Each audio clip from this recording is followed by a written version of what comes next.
Hey everyone, thanks for stopping by my channel. Definitely appreciate you taking time out of your day to pay me a visit. It's towards the end of November. That means winter is setting pretty good here at the northern Illinois region. Uh, I might be lucky enough to be able to get out fishing this weekend. It's got a little bit of a warming trend. The Fox River was actually iced over just yesterday, but we have a little bit of warm weather, so it is back being ice free. But for the most part, winter's here, and that means I'm going to be stuck inside my fishing room for the most part. So I do have a few fun videos planned that I'm anxious to share with you all. This being my first one and the one that I'm most excited about. And is, of course, my top 5 lures for when I'm fishing the Fox River here in northern Illinois and southern Wisconsin. That said, the Fox River is a very large river. It starts somewhere up in Wisconsin and flows all the way down to the Illinois River. I wish I can say that I fished the entire Fox River, but I have not been able to do that yet. I'm hoping to explore some new water next year. But for the most part, I've fished as far north as Tichkin Lake up in Wisconsin and as far south as Yorkville. I've only fished Yorkville once. Really don't have much exposure. But for the most part, I'm fishing around Algonquin, Carpentersville, St. Charles, Elgin, and the Fox Chain area. That type of river, that portion of the river, I should say, is pretty murky for the most part. Generally, visibility is about 1 to 2 feet. And that kind of gets reflected in the lures, I feel like, that I'm about to show with you all. Yeah, I guess let's just kind of jump right into things. I'm going to kind of start at the bottom, but really all 5 of these lures all have their kind of time and place. Without further ado, let's go ahead and jump into the first lure, which is a 1/4 ounce swim jig. 1/4 ounce swim jig, specifically in black and blue. This is something that I've got tied on almost year round. Now, 1/4 ounce swim jig, this is something that I tie myself. Swim jigs are really easy to make.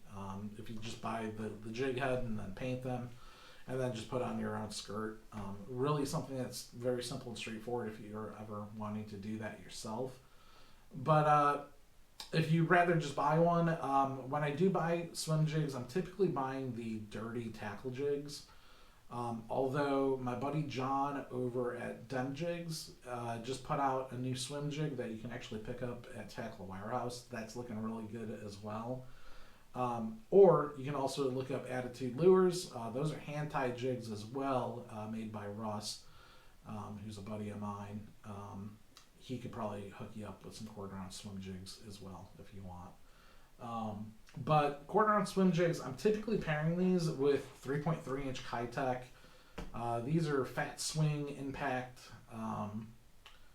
swim baits. And I'm typically using either a June bug color or this one here is my favorite. This is black, blue, green pumpkin. These just pair up perfectly on these swim jigs. Sometimes I'll upsize to the 3.8 inch size, but for the most part, I'm always using a 3.3 inch. So that's the first lure. Really, again, the best thing about these swim jigs, especially make sure you get a weed guard on them if you are buying these. You can fish these things everywhere, whether you're fishing lily pads, rocks, open water, the thickest brush pile you can imagine, or the thickest slop. These swim jigs will just mow right through that stuff. That's one of the reasons why I absolutely love them and have one tied on almost year round. All right, so 1 down, 4 to go. The next one is, this might be a little bit of a cheat, but I'm going to talk about it anyways because this is, again, something that I've got tied on year round, and that's just plain old simple Texas rig. I guess it's not necessarily the plainest Texas rig. I still have mine tied on from the year. 95% of the time, this is my setup for the Fox River. I've got a bobber stop, a 3/16 ounce, just lead weight. I'm too frugal to buy tungsten. I've never used tungsten weights before in my life. I might branch out and start trying tungsten next year. But one of the keys and why I always use a bobber stopper is on the Fox River, I'm always using a bead. This is just a really cheap plastic bead that I got from Hobby Lobby. You can get like an entire pack of these for like, I think $4, and you get like 30 of them. Generally, one pack of that will last me 2 years or more. Really cheap. And what's nice with that is you get just a little bit of a rattle, especially when you cast it out there and you just kind of shake your rod tip. It makes a really good commotion with that bead. And when you're working with that dirtier water that you find on the Fox, I think it really helps. And then almost all the time, that's going to a 3/0 extra wide gap hook. Normally I'm using Gamakatsu, but I'm not really super particular on hooks. Now for the actual plastic lure that I've got on the Texas rig, most of the time I'm throwing a 4-inch chigger craw in green pumpkin. That is very universal. It's year round. You can use this thing again year round and fish it different ways throughout the year, but you'll catch a fish on a chigger craw year round in Illinois, hands down. Some of the other things that I do like throwing in the springtime, really hard to beat 6-inch lizard. June bug is my absolute favorite color to use in the spring. I'm using either a Yum brand or a Zoom for the most part. I'll use Berkeley power lizards as well. I just generally find Yum or Zoom at the local tackle shops. For some reason, most people or most tackle shops don't seem to carry the Berkeley power lizards, but really hard to beat the lizard in like March, April, May, pre-spawn through post-spawn. Really good with lizards. And then this might come as a shock for the Fox River, but really, when it comes to summer Texas rig fishing, I'm using a power worm. Specifically, I'm generally throwing a 10-inch power worm. This year, I had a lot of success with the 10-inch power worm when I was doing those Fox River Bassin tournaments, fishing the main channel docks. My partner was either throwing a 4-inch or a 7-inch power worm, and I was consistently catching more fish on the 10-inch power worm. There's something about it, and generally the color that I'm using is red shad. I do use June bug for this color as well as it's like a black and chartreuse sometimes as well. So those are the best Texas rig lures in my opinion for the Fox River. Moving right along, my absolute favorite way of catching fish, no ifs, ands, or buts, is using topwater. Topwater is just phenomenal. It's so much fun. But really, when it comes to the Fox River, especially around the Algonquin and chain of lakes, and especially Tishigan Lake, just the setup that they have at those, it's hard to beat frog fishing. And frog fishing is something that you can use almost what I would consider year-round. When I'm talking year-round, the fishing season for me generally starts in March, goes till November. And for the most part, a frog is something that you'll be able to use most of the time.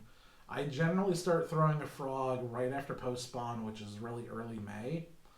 And I'll throw a frog until pretty much the weeds die off. The lily pads die off, those floating mats die off. That's generally early to mid-October. But frogs, again, a lot of fun. I've used a lot of different frogs. I've really settled on the Booyah Pad Crashers, though.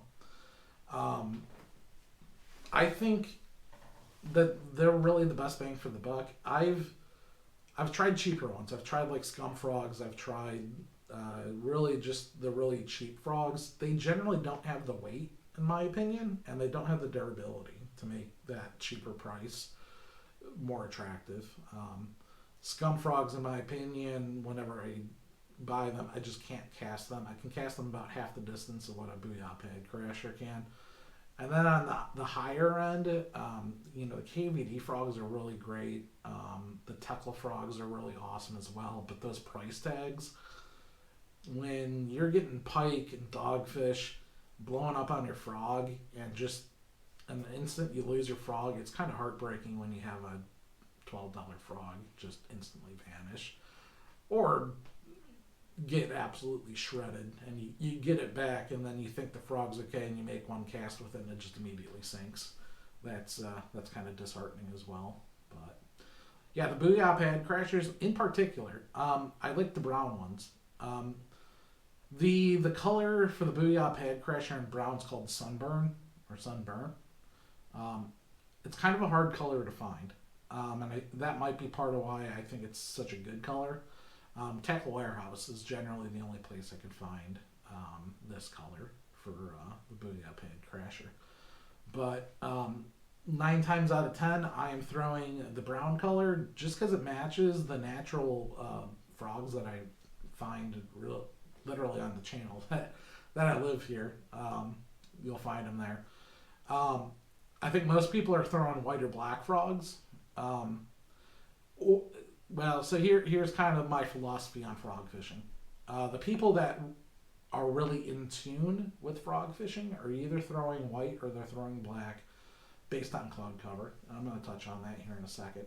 The people that are wanting to frog fish because they've heard so much about it, they're generally buying that natural green leopard frog color.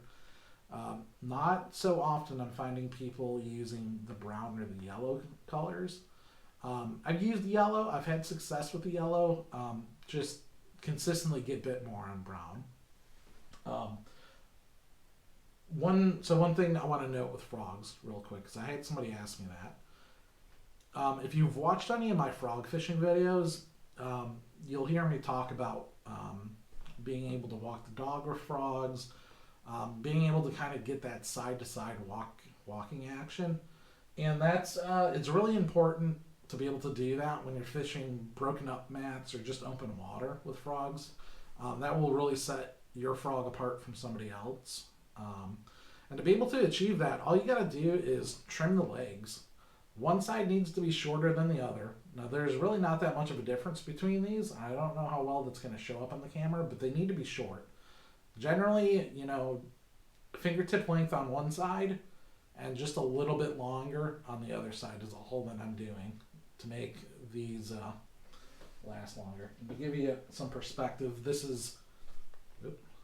that's your normal length, and so you're chopping about 2/3 of those legs off. And I think that's really important.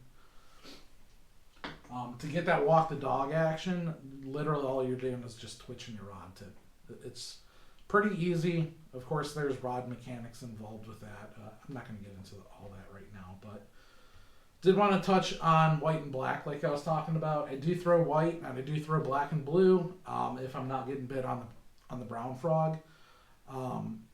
The philosophy behind frogs is you want to use white when it's cloudy.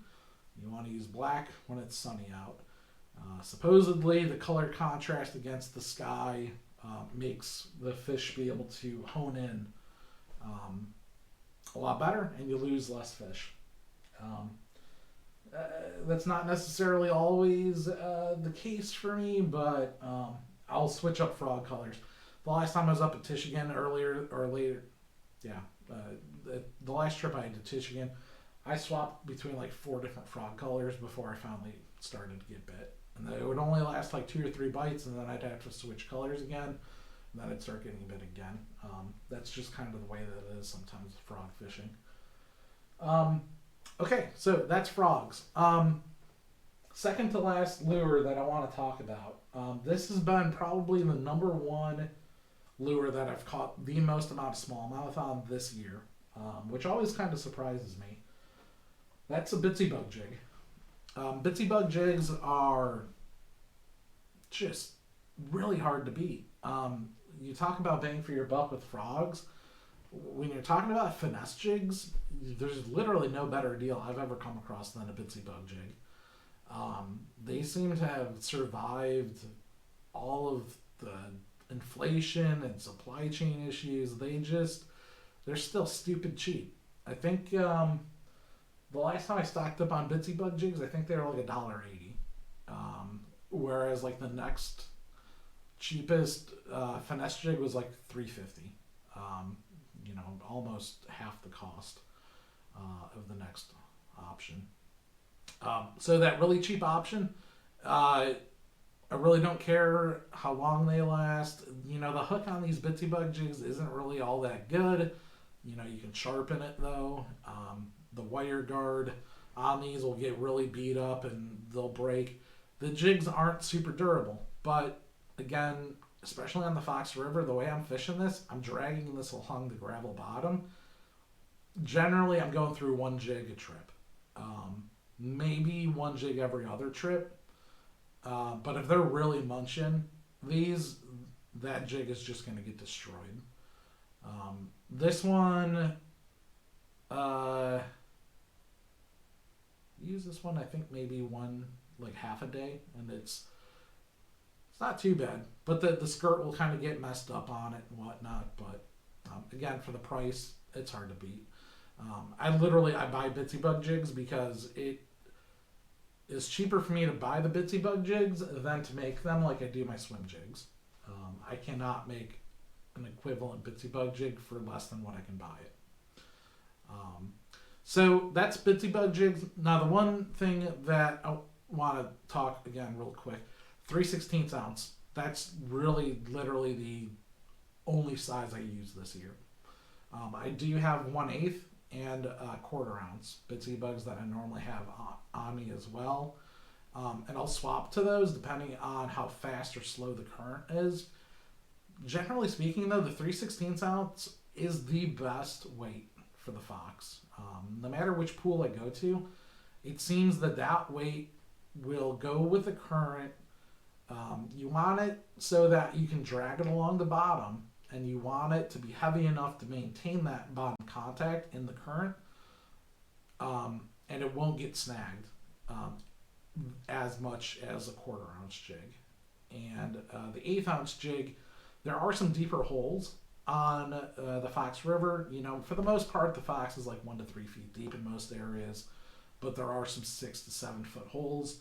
And when you're dragging it from like a 1 foot riffle into like a 4 foot hole, that 3/16 ounce will match that curvature of that drop off a lot better than like an 1/8 ounce. I think you lose a lot of fish if you're fishing too light because it's above the fish and they're just not focused.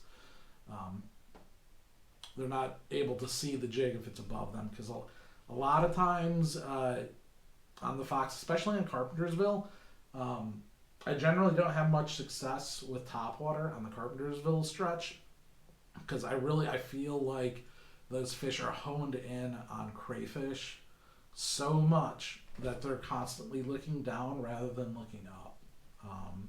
There's just days where that might be reversed, but that's kind of what it is, I think, for the most part. And trailer wise, again, almost 95% of the time, I am throwing a 3-inch trigger craw in green pumpkin, and I'm using a green pumpkin Bitsy Bug jig. Hard to beat, absolutely phenomenal. So before we get to the last one, there's 2 honorable mentions that I want to mention. The first one is the Super Spook Junior. The Super Spook Junior is one of my favorite topwater lures to fish. And I've had some really good fall days. The last 2 years, I've been able to find a decent topwater bite on the Fox River with the Super Spook Junior. The Super Spook Junior in particular, there's the regular Zara Spook, there's the Super Spook, There's Zara puppies. There's a lot of different walking baits out there, and the Super Spook Junior I think is a really good bait for the fox in particular because of the profile. It's 3 5/8 of an inch. Yeah, 3 inches and 5/8 of an inch. Yeah, I think I said that right. So the profile is nice and compact, and the big thing to me, it's got a really great rattle in there. With how dirty the water is, I don't think that the fish are initially attracted by the walk the dog action that these really do well. I think it's that rattle that draws them in, and then once they can actually see that walk the dog action, that's what makes them crush it. There's 2 colors that I'm generally throwing. The first one here is just a blue gizzard shad that I paint, and then the second one is a rock bass color that I paint. I don't see too many rock bass on the Fox River, but I know in Wisconsin they're pretty abundant. I'm sure there's other parts of the Fox River that the rock bass there. I just think that color works really well. Both between these two, you'll generally find a fish, especially in the fall. So that's the first honorable mention.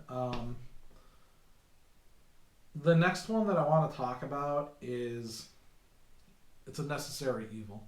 Personally, I really don't enjoy throwing this lure anymore. It used to be, when I first discovered it, I thought it was the breadbasket of fishing lures. Like, it was just the best can of chicken noodle soup that you could possibly get, I tell you.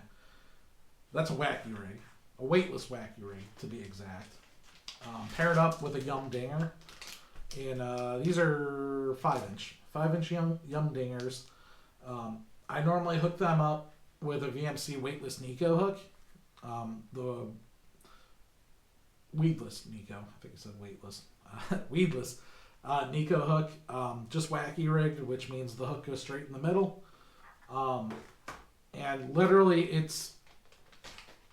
I used to call it an idiot rig because literally all you would do is you throw it out, you let it sink to the bottom, you raise it back up to the surface, you let it sink. You do that about 2 or 3 times and then you reel it in and you cast it out again. It catches a bunch of fish. Hands down is an absolute phenomenal way to catch fish. To me, it's just a very boring way of catching fish. I don't find it fun anymore. But when it comes to tournament fishing, I've always got one tied on. And if I just can't catch a fish and I'm a few hours into the tournament, I'll typically turn to a weightless wacky rig and just grind out the rest of the tournament, or at least grind out a limit with it. And then switch to something else that might catch a bigger fish. For example, when I had a tournament on Big Green Lake this year in May, my partner and I, we just struggled the entire day, and it wasn't until I turned on to the wacky rig that I caught the one keeper of the day, which actually ended up being big bass underneath the dock with it. So they do catch fish. It's a very good go-to and a very good fallback lure. So without further ado, for anyone that's been watching my channel for a very long time, you guys probably already know what this number 1 lure is. It's really the one lure that got me hooked on Fox River fishing, got me hooked on river fishing, got me started into painting my own lures, and really was one of the core things that made me want to start this YouTube channel. And that is just a square bill, a 1.5 square bill. It's really a versatile lure on the Fox River. And it's versatile because of the gravel and the laydowns and the general lack of weeds. You know, throwing treble hooks around any sort of weed cover can be a nightmare. Generally throwing crankbaits around wood and laydowns generally not a good idea. But with a square bill, square bills do really well around wood laydowns. It deflects cover pretty good. Now, when it comes to colors, again, 9 times out of 10, there's one color that I'm throwing, and that's a rusty crayfish color that I paint. Very simple color. It's just brown on top, dark green on bottom, and then a cross stencil with black. It really imitates the rusty crayfish that are just thriving, absolutely thriving throughout the entire Fox River. I used to throw out crayfish traps, and after 2 hours, I'd pull it in, and there would just be 20, 30 crayfish, monster-sized rusty crayfish in there. There is absolutely no reason to not throw something in a rusty crayfish pattern. That's really honestly why I think the green pumpkin pattern works so well on really all of these lures, because that color really closely resembles rusty crayfish as well. But that's not the only color that I throw. But most of the time throughout the year, this is again a lure that I throw year round. There are 2 different colors that I will throw as well. In the springtime, I'll throw an electric blue crayfish. Again, brown top and just a pearl blue bottom with a black cross stencil on it. Something about this color in the spring works really well. I know red normally is like your kind of go-to color in the springtime. Red works well on the Fox, but something about the blue, I think I get bit a little bit better. So there's that one. And then last but not least, I've got a color that I make called Orange Crush. Again, brown top and just an orange bottom with a black cross stencil around it. This is something that I'll throw in the summer and in the fall. I don't know why they seem to like that orange, but generally if I'm not catching it on the rusty crayfish color, the Orange Crush in the summer works really well. So those are my top 5 lures and 2 honorable mentions. I really hope this kind of helped you guys out. Just a few things to know.